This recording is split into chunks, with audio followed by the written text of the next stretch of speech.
এটা হচ্ছে আমার বাবার জন্মদিনের সেকেন্ড পার্ট। আসসালামু আলাইকুম everyone, welcome back to my channel. আশা করছি আপনারা সবাই অনেক বেশি ভালো আছেন।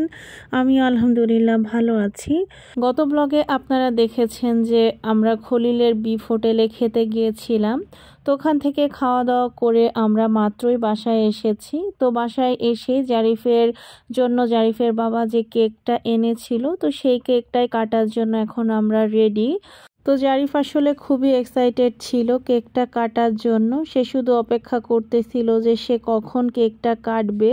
তো জারিফ আসলে কেক কাটার জন্য খুবই এক্সাইটেড ছিল। সে শুধু অপেক্ষা করতেছিল যে কখন সে কেকটা কাটবে।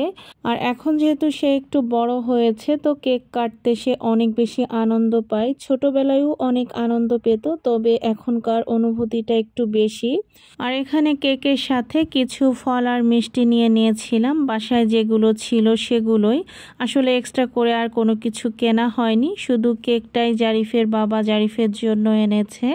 তো এখানে দেখতেই পাচ্ছেন আমার বাবাটা মাশাআল্লাহ কতটা এক্সাইটেড সে কেক কাটার জন্য।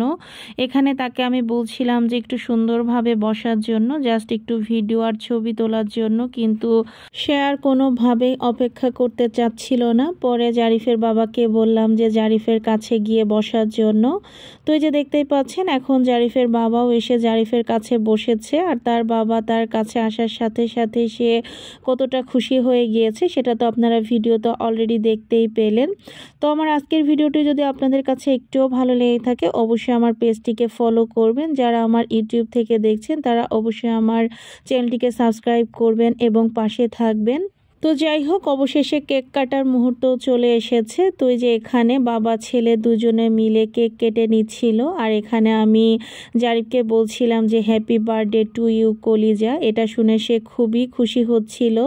আর এদিকে কেক কিন্তু অলরেডি কাটাও হয়ে গিয়েছে। এখন জারিফের বাবা জারিফকে একটু খাইয়ে দিল। আর এখানে মজার একটা বিষয় হচ্ছে গিয়ে জারিফকে আমি আর জারিফের বাবা দুজনে বারবার বলছিলাম যে ওর বাবাকে একটু খাইয়ে দেওয়ার জন্য, কিন্তু জারিফ তার বাবাকে কোনোভাবেই খাওয়াতে রাজি না। তার হাতে কেক দিলে সে নিজেই খেয়ে নিচ্ছিল।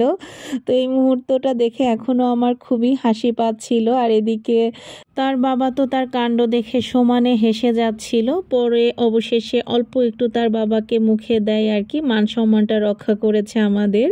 আর এদিকে দেখতেই পাচ্ছেন সে কমলা নিয়ে খাচ্ছে, সাথে একটু কেক নিয়েও খাচ্ছে। তার কাণ্ড দেখে আমরা হাসতে হাসতে শেষ। তো এবার আমরা জারিফের জন্মদিনে রেড ভেলভেট কেকটা নিয়েছিলাম মিঠাই থেকে। খেতে মাশাআল্লাহ বেশ মজা ছিল। আর এখানে আমাদের বাসার নিচের আঙ্কেল এবং ভাইয়ার জন্য এখানে কিছু কেক আর মিষ্টি নিয়ে নিয়েছিলাম। তো এটা এখন জারিফের বাবা নিচে দিয়ে আসতে যাবে।